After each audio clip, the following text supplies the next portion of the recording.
Baik, bismillahirrahmanirrahim. Selamat siang, assalamualaikum warahmatullahi wabarakatuh. Sebelumnya, perkenalkan nama saya Ferry Hendra Saputra.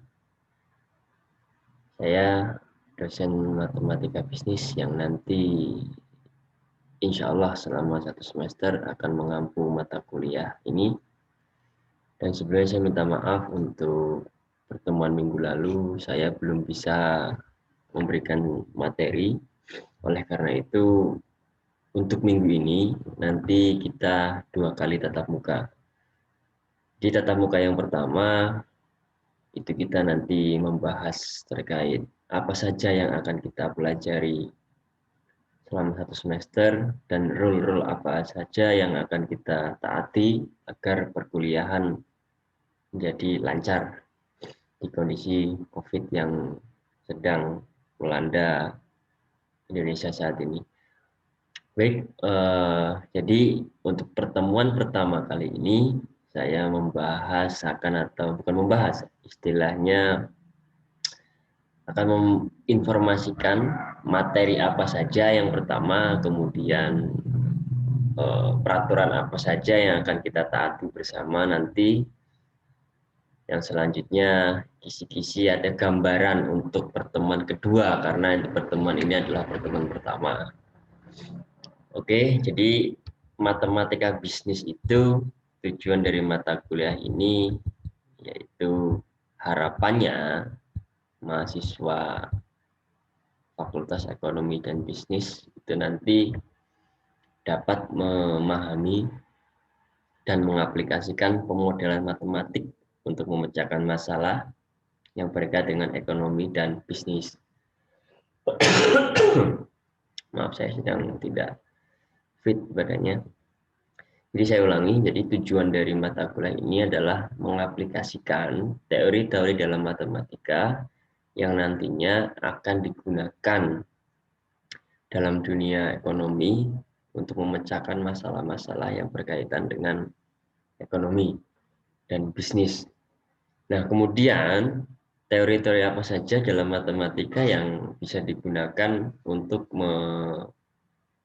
menyelesaikan permasalahan-permasalahan yang ada dalam bidang ekonomi, salah satu yaitu yang pertama tentang fungsi linier. Dan jadi nanti kita akan belajar terkait fungsi linier, dasarnya, basicnya itu kita akan mempelajari materi itu, fungsi linier dan kemudian aplikasinya di bidang ekonomi itu apa saja. Yang kedua, fungsi non-linier dan aplikasinya dalam ekonomi. Jadi selain fungsi linier, kemudian kita akan membahas tentang fungsi non-linier. Apa sih fungsi linier dan non-linier? Itu nanti akan kita lebih spesifikasi ketika kita membahas materinya satu persatu. Kemudian materi yang berikutnya terkait turunan. Dan kemudian yang selanjutnya materi terakhir terkait integral. Itu semua nanti akan dipelajari terkait bersama dengan aplikasinya. Artinya, misalkan nih di dalam teori fungsi linier ada yang namanya mencari nilai atau variabel X dan nilai variabel Y. Nah, aplikasinya itu kita langsung mengaplikasikan atau kita langsung menerapkan di dalam bidang ekonomi terkait permasalahan-permasalahan yang bisa diselesaikan dengan fungsi linier tersebut. Nah, itu gambaran secara umum terkait materi apa saja yang akan kita bahas di dalam mata kuliah matematika bisnis. Kemudian untuk perkuliahan semester ini ada beberapa penilaian yang akan saya gunakan atau saya nilai. Yang pertama tugas, nanti minimal tugas dalam 1 semester itu minimal ini ada 4 kali tugas. Nah, harapan saya itu mahasiswa semua itu mengerjakan dan mengumpulkan tugas tepat waktu.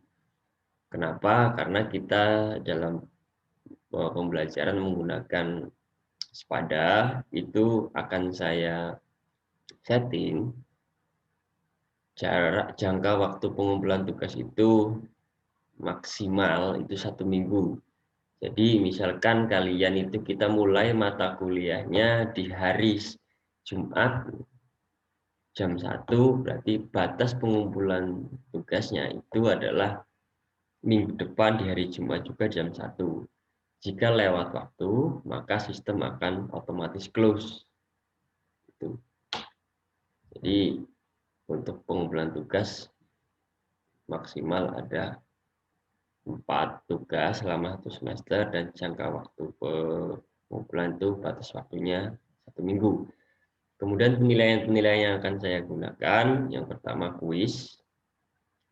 Kemudian kuis ada 2 kali, sebelum UTS dan setelah UTS. Kemudian yang pertama tadi kuis, yang kedua UTS, yang terakhir adalah UAS. Bobotnya berapa Pak? Bobotnya untuk kuis ini 20%, tugasnya 30%, UTS-nya 20% dan UAS-nya 30%. Itu. Kemudian untuk rentang nilai itu adalah nilai A, itu bisa kalian lihat sendiri di slide, itu adalah 90 sampai 100, nilai B itu 80 sampai 89 dan seterusnya. Yang perlu kalian ketahui adalah dan pahami, kemudian dicermati untuk kehadiran. Jadi wajib hadir minimal 80%. Artinya jika kita ada 16 kali pertemuan, kalian diperbolehkan tidak hadir 3 kali. Lebih dari 3 kali, kalian tidak bisa mengikuti UAS. Nah, itu untuk kontrak perkuliahannya. Kemudian materi-materi yang akan kita bahas, itu yang pertama ada pertemuan pertama ada kontrak atau kontrak pembelajaran, dan kemudian nanti sedikit akan kita singgung tentang fungsi dan relasi. Oh ya, untuk daftar buku pegangan yang saya gunakan itu adalah Yosef. Untuk lebih lengkapnya itu Yosef Bintang Kalangi tahun 2015. Atau kalian punya buku-buku lain terkait tentang matematika ekonomi, silahkan.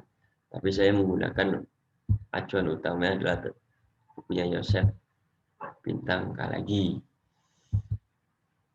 Itu. Nah, kita lanjut untuk materi yang kedua. Nanti kita akan bahas tentang fungsi linear, gambaran secara umum, konsep. Jadi kita nanti akan mempelajari tentang konsep fungsi linear itu apa sih fungsi linear. Nah, di pertemuan yang ketiga nanti kita akan langsung mengaplikasikan atau teori yang kita bahas di pertemuan kedua nanti itu akan kita terapkan dalam permasalahan-permasalahan ekonomi, salah satunya tentang fungsi permintaan, kemudian fungsi penawaran, seterusnya sampai keseimbangan pasar. Itu. Jadi fungsi linear itu bisa kita gunakan untuk memecahkan atau mencari solusi dalam permasalahan-permasalahan terkait fungsi permintaan, penawaran, keseimbangan pasar. Kemudian pertemuan yang keempat nanti aplikasi fungsi non linear ini di sini. Salah ini. Itu ada pengaruh kuota produksi terhadap pengaruh kesejahteraan, pengaruh tarif dan kuota impor, kemudian analisis pokok dan lain sebagainya. Nanti slide ini akan saya share di pada kita, jadi kalian bisa mempelajari terlebih dahulu sebelum ditanyakan. Nanti ada sesi tanya jawab ketika sudah mulai proses pembelajaran. Ada total ada berapa kali, 16 kali pertemuan. Nah, di pertemuan kelima nanti kita kuis. Pertemuan ke-6 fungsi non-linear, kemudian aplikasinya bisa kalian lihat. Sini ada fungsi permintaan, fungsi penawaran, keseimbangan pasar lagi. Kemudian pertemuan yang ke-8 ada barisan dan deret dalam bidang ekonomi. Kita akan membahas tentang bunga sederhana dan potongan sederhana, bunga majemuk, nilai sekarang dan bunga majemuk. Ini agak sedikit butuh ketelitian ketika nanti kita mempelajari barisan dan deret. Kemudian pertemuan yang ke-10 ada turunan fungsi. Pertemuan 19 ada aplikasi turunan dan lain sebagainya. Nanti akan kita share kepada kalian. Total kita ada 16 kali pertemuan. Nah, perlu kalian ketahui bahwasannya materi yang sudah saya ujikan tidak akan saya ujikan lagi di ujian berikutnya. Artinya gini, misalkan nih, kuis kedua di pertemuan ke-13.